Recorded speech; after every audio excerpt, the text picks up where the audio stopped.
First, learning objective in chapter 23. General stuff about the behavior of light. I can explain basic facts about light. Yes, that's kind of a catch-all. We're starting with the wave nature of light from chapter 22. And yes, it turns out, light in many ways acts as a wave. Why? Well, we don't have that yet. That will be part of the arc of the plot of this class, but we'll come back to that at the end to explain, to try and get some understanding about how wave works, or how light works as a wave. Now, at a certain scale, well above the wavelength of light, we reach a point where treating light as a wave is not useful.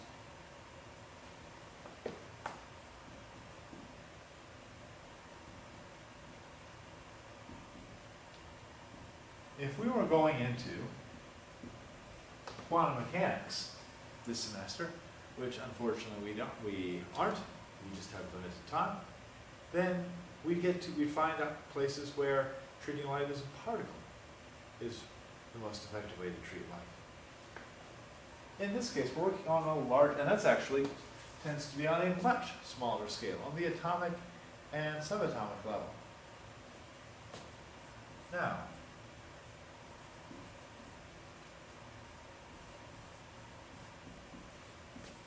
on a larger scale, we can work with light as a wave. This is good for a number of reasons, because geometrically it becomes very simple. If I have,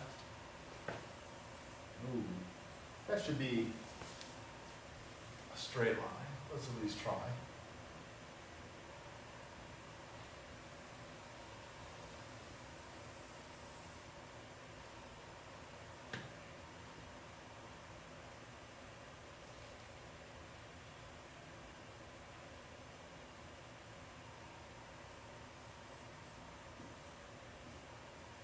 Then, with the ray nature of light, we can treat every point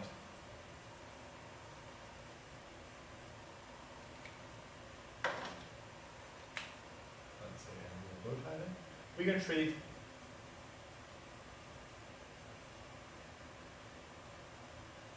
every point on the object,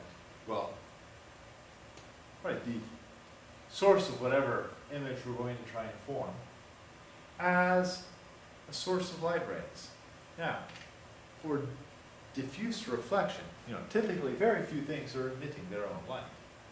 In the case of most things that we see, we're seeing those objects because light is reflecting off of them. So,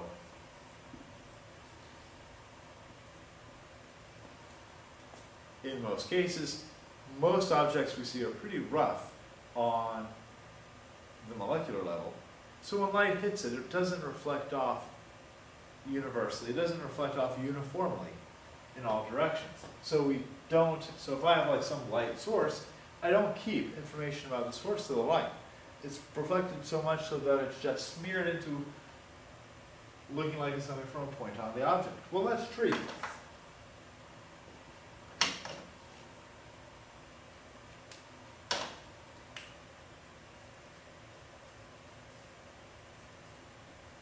each point on the object as being a separate source of light. Now,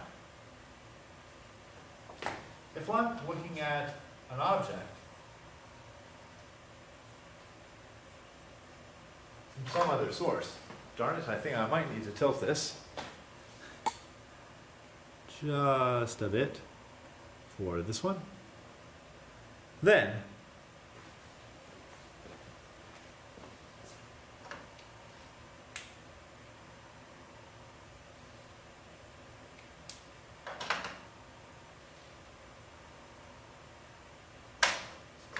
I can look at specifically one set of light rays that I'm getting from that object.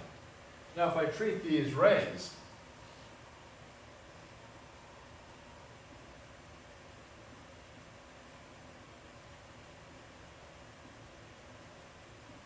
as straight outward lines, then that's a model that matches well with what we're going to be using when we're looking at what's actually behind how our understanding of reflection and refraction works. This idea that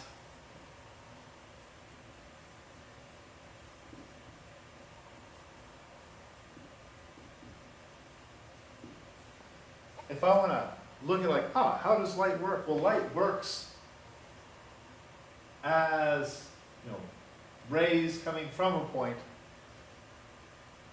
That fits in well with the concept called the principle of least time, in which case I can say that if I'm looking for light coming from a point, the light seen at point B from point A is that light that takes the path of the shortest possible time. It just means that, hey, if I'm drawing straight lines, that makes sense with stuff that we're doing later. Now,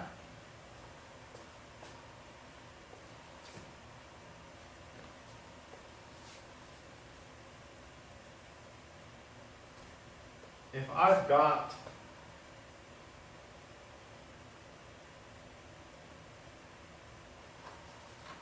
say light rays moving outward from the source,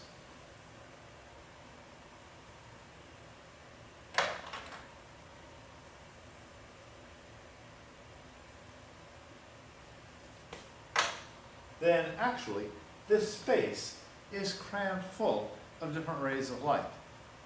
When we are working with the wave nature of light and two waves that interfere, then yes, they have a very definite effect on the space as both waves pass through that space. But in the case of rays,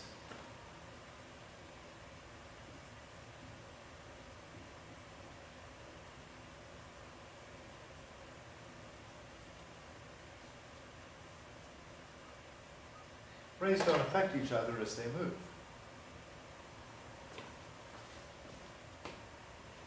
Now,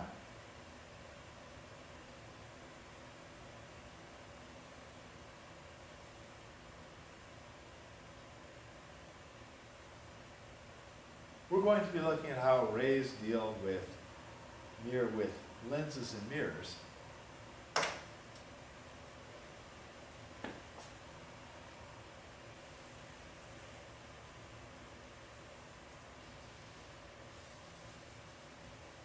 So let's take a brief idea and look at this principle of just drawing straight lines as we're going across this to see what sort of image that we're going to get. Suppose I've got a tiny, tiny aperture, and let's say it's really tiny. You can do this yourself. You make a pinhole in a piece of cardboard, and if you've got a very, very bright scene, this will actually work. If you're doing this with the sun at a solar eclipse, as will happen in August of 2017, this will work extremely well.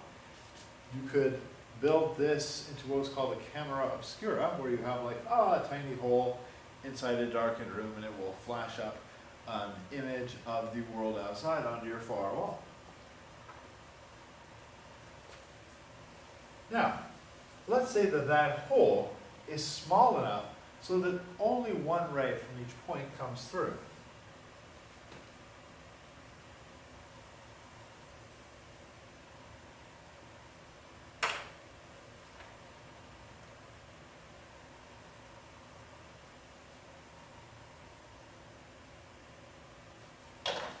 It's very hard having a straight edge that goes all the way across the whiteboard. So, if this is mildly sketchy, please bear with me. My straight lines all of a sudden like, wiggle and squirrel here, and it's like, dang it, that can't be right. It's close enough.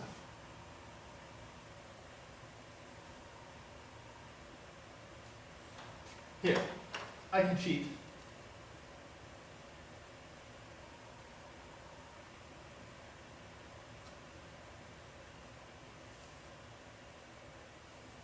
And say my tiny opening is there. Ha ha ha ha. What this means is that by tracking that through,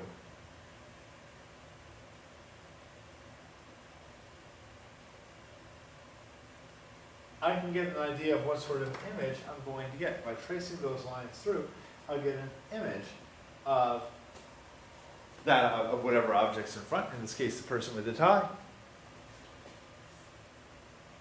but upside down. That's the general topic that I'm going for with 23.1.